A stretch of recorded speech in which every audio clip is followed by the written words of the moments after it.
Our today's lecture is about Demoivre's theorem. I will explain in my today's lecture how this theorem is helpful in problems of complex numbers and what this theorem says. But first of all, let's have a quick look on polar representation of complex number. I have explained polar representation of complex number in my previous lecture. We have studied we can convert any number, any complex number into the polar form. Like we have a complex number x plus iy, so its polar form would be equal to r cos theta plus I r sin theta, means the real part of complex number would be equal to r cos theta and the imaginary part of complex number would be equal to r sin theta. Also, we had the formulas to find the value of r and theta. R can be found out by using the formula r is equal to root x square plus y square. So r is also equal to the modulus of complex number, and theta is the augment of z, can be found out by using theta is equal to tan inverse y over x. In these formulas, x is the real part, y is the imaginary part. So this is how we can convert the complex numbers into the polar form and how we can find the values of r and theta. Now let's discuss Demoivre's theorem.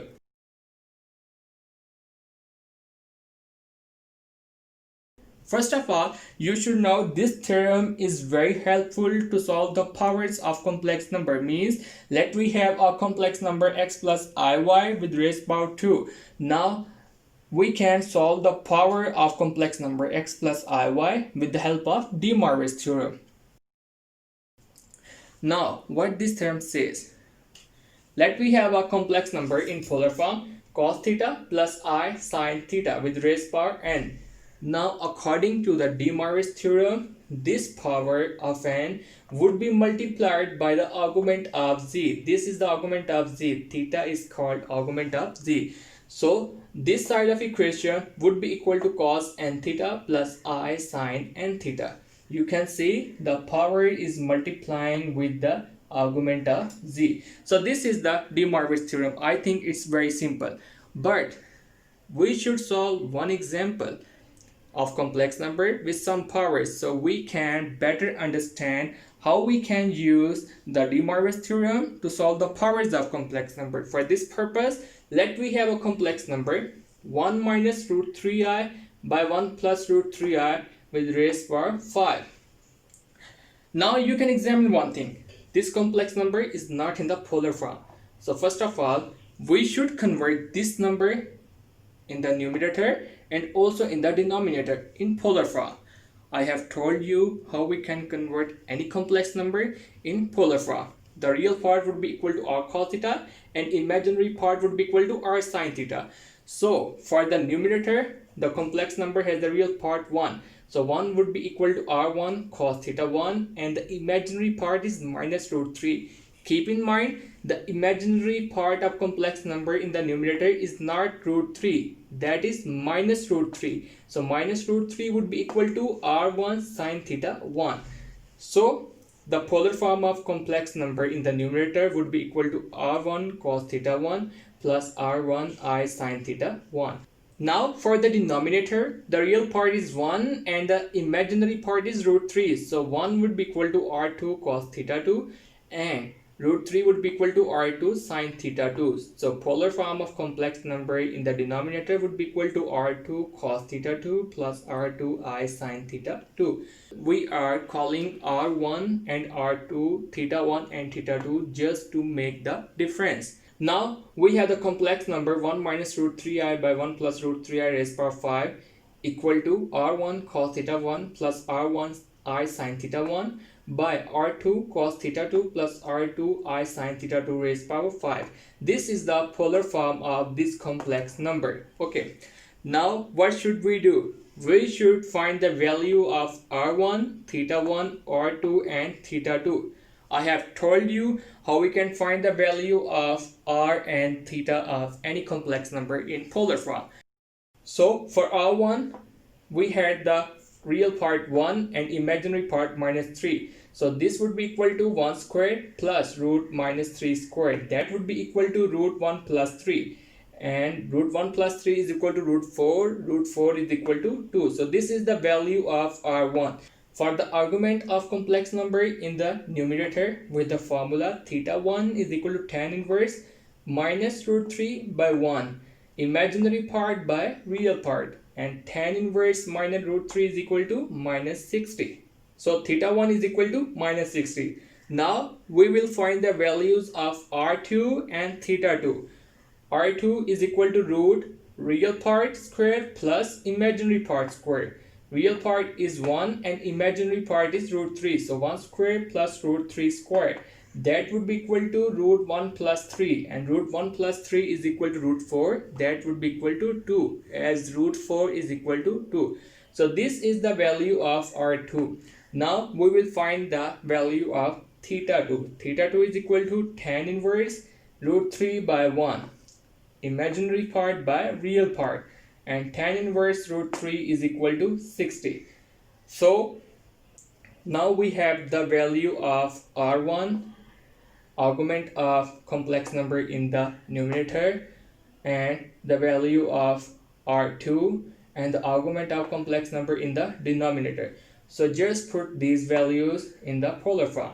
r1 is equal to 2, so that would be equal to 2, and theta 1 is equal to minus 60, so that would be equal to cos minus 60, and r1 I sine theta 1 would be equal to 2 I sine minus 60.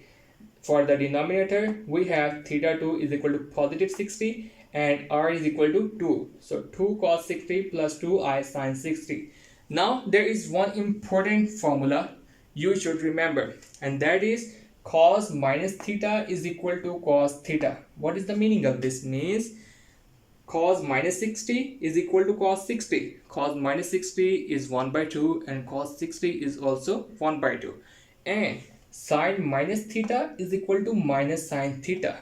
This means sine minus 60 is equal to minus root 3 by 2, and minus sine 60 is also equal to minus root 3 by 2. Now use this formula for this expression, as we have cos minus 60. So according to this formula, cos minus 60 would be equal to cos 60, and we have sine minus 60. So according to this formula, the sine minus 60 would be equal to minus sine 60. So we have the complex number in the numerator, that is equal to 2 into cos 60 minus I sine 60, and in the denominator the complex number is equal to 2 into cos 60 plus I sine 60. Now the question is where this 2 comes from.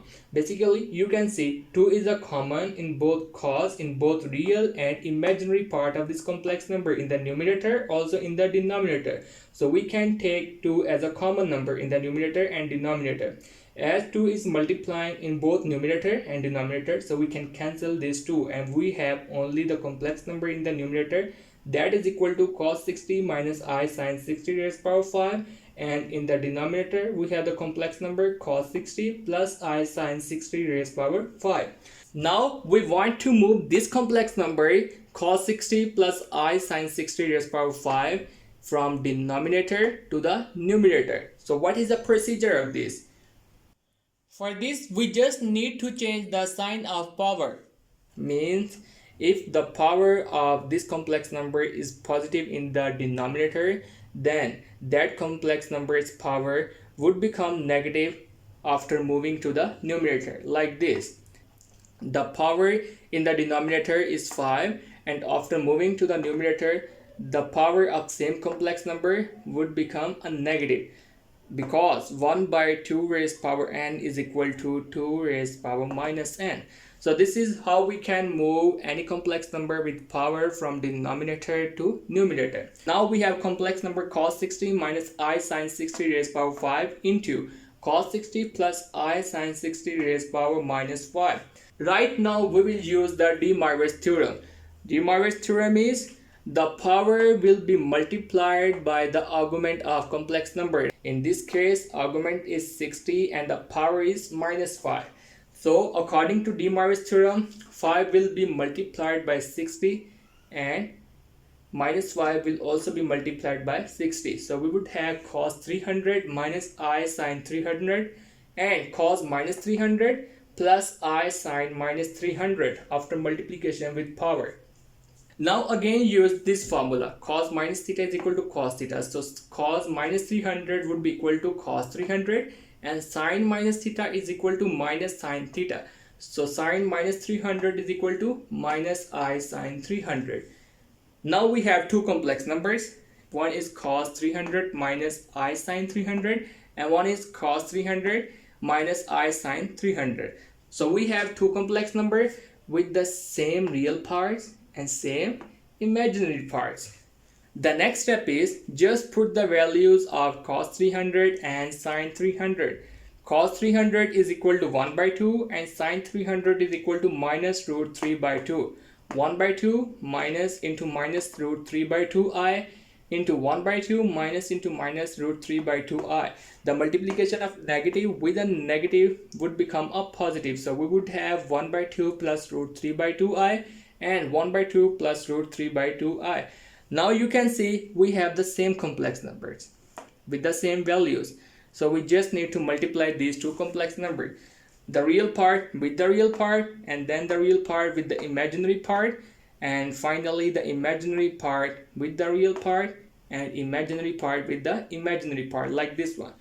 The multiplication of real part with another complex number would be equal to 1 by 4 plus root 3 by 4i, and multiplication of imaginary part of this complex number with this complex number would be equal to root 3 by 4i plus 3 by 4i squared.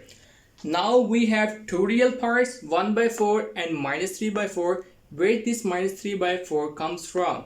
This minus 3 by 4 comes from 3 by 4 I square, as I square is equal to negative 1. So multiplication of 3 by 4 with negative 1 would be equal to minus 3 by 4. Also we have two imaginary parts, root 3 by 4 and root 3 by 4. So add a real part into another real part and imaginary part into another imaginary part. Plus 1 by 4 minus 3 by 4 is equal to minus 1 by 2. So just write minus 1 by 2 in the real part, and for imaginary parts root 3 by 4 plus root 3 by 4 is equal to root 3 by 2. So imaginary part of solution would be equal to root 3 by 2. And this is the final answer of this complex number. You can see there is no power, there is only real part and only imaginary part. So by using Demoivre's theorem, we are able to solve the powers of complex number. And this is all about how we can solve the powers of complex number with the help of Demoivre's theorem.